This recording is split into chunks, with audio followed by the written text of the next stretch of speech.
अब हमारी अंतिम क्वांटम संख्या है जिसको हम चक्रण क्वांटम संख्या कहते हैं। ठीक है ना। चक्रण क्वांटम संख्या को हम s द्वारा प्रदर्शित करते हैं। इसका जो प्रतीक होता है s द्वारा, जो स्पिन क्वांटम नंबर है उसको s द्वारा प्रदर्शित करते हैं। पहला पॉइंट हमारा हो गया। ठीक है ना। अब चक्रण क्वांटम संख्या हमें क्या बताती है? वो हमें इलेक्ट्रॉन का रोटेशन बताती है कि इलेक्ट्रॉन कैसे स्पिन कर रहा है, कैसे घूम रहा है, उसके घूमने की स्थिति को हमें बताता है। ठीक है ना। चक्रण क्वांटम संख्या से हमें ये पता चलता है कि इलेक्ट्रॉन किस दिशा में गति कर रहा है। तो परमाणु में जो इलेक्ट्रॉन होता है वो दो प्रकार की गतियां प्रदर्शित करता है सामान्यतया। ठीक है ना। तो परमाणु में इलेक्ट्रॉन अपने अक्ष के चारों ओर, परमाणु में इलेक्ट्रॉन जो होता है अपने अक्ष के चारों ओर, अक्ष के चारों ओर चक्कर लगाता है, चक्कर लगाता है।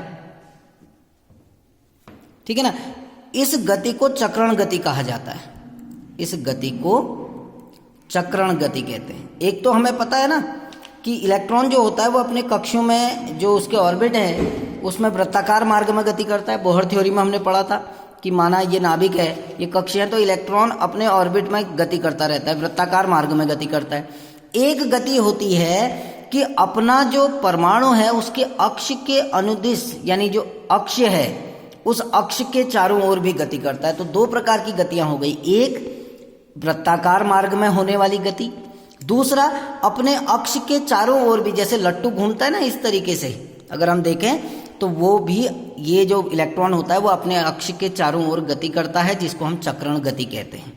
ठीक है ना। उसे हम चक्रण गति कहते हैं। अब ये जो क्वांटम संख्या है तीसरा, ये हमें इलेक्ट्रॉन के चक्रण को समझाती है। इससे हम क्या पता लगाते हैं? चक्रण, कि इलेक्ट्रॉन किस डायरेक्शन में चक्रण कर रहा है। तो इलेक्ट्रॉन का जो चक्रण होता है वो दो प्रकार का चक्रण होता है, दो प्रकार का चक्रण होता है।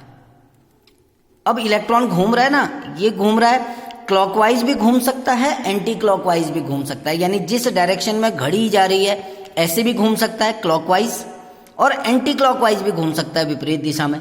तो इलेक्ट्रॉन के चक्रण की दो दिशाएं, दो प्रकार होते हैं। पहला वामावर्त और दक्षिणावर्त हम इसको कहते हैं, वामावर्त और दूसरा दक्षिणावर्त। अंग्रेजी में कहें तो क्लॉकवाइज और एंटी क्लॉकवाइज। ठीक है ना। एंटी क्लॉकवाइज जैसे जहां को घड़ी घूमती है, एंटी क्लॉकवाइज उसके विपरीत दिशा में। तो इलेक्ट्रॉन के चक्रण दो प्रकार के होते हैं, इसलिए चक्रण क्वांटम संख्या के मान भी दो होते हैं, +12 और -12। चक्रण क्वांटम संख्या के हमेशा दो मान आते हैं, +12 और -12। यानी जब वो क्लॉकवाइज रोटेशन करेगा तो +12 होगा, जब वो एंटी क्लॉकवाइज घूमेगा तो -12। तो ये संभावना है। ठीक है ना। अगर किसी कक्षक में दो इलेक्ट्रॉन रहते हैं, जैसे हम कहते हैं ना कि अगर अभी आप आगे पढ़ेंगे तो जब हम कक्षकों में इलेक्ट्रॉन भरते हैं तो हम एक इलेक्ट्रॉन ऊपर को दिखाते हैं, एक इलेक्ट्रॉन नीचे को। ये इसलिए होता है कि इलेक्ट्रॉन जब घूमते हैं, आपको पता है ना, एक इलेक्ट्रॉन ये है, एक इलेक्ट्रॉन ये है, इस पर भी ऋणावेश है, इस पर भी ऋणावेश है। अब ये दोनों साथ साथ अगर घूमेंगे तो क्या होगा? दोनों ऋणावेश हैं, एक दूसरे को प्रतिकर्षित करेंगे।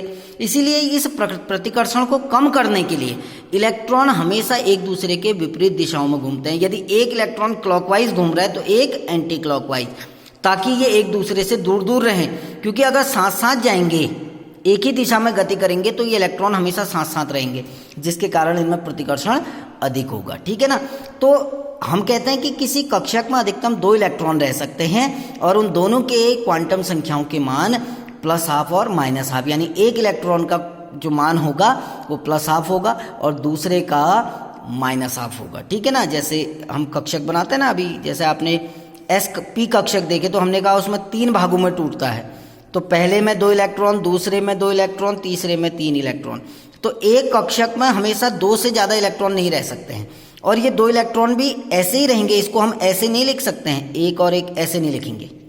ऐसा इसलिए नहीं, इसका मतलब है कि दोनों इलेक्ट्रॉन साथ साथ चक्रण कर रहे हैं, और अभी मैंने आपको बताया कि इलेक्ट्रॉन साथ साथ चक्रण नहीं करते हैं, बल्कि वो विपरीत दिशाओं में। एक अगर क्लॉकवाइज कर रहा है तो दूसरा एंटी क्लॉकवाइज। इसके लिए +12 मान होगा तो इसके लिए माइनस हाफ मान होगा। तो चक्रण क्वांटम संख्या के दो मान होते हैं, जो एस है इसके दो मान होते हैं प्लस माइनस हाफ। अभी जब मैं कल क्वेश्चन कराऊंगा तो धीरे धीरे आप उसमें समझेंगे। Thank you.